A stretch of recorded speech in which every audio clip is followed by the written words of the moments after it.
ఒంటెలు డోలు వేయునట ఊరంతా శుభలేఖలట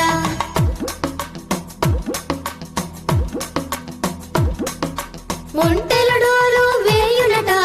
ఊరంతా శుభలేఖలట వచ్చే వారికి విందులట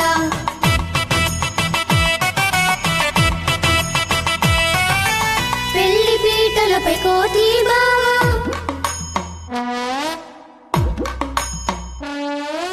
పల్లికిలించునట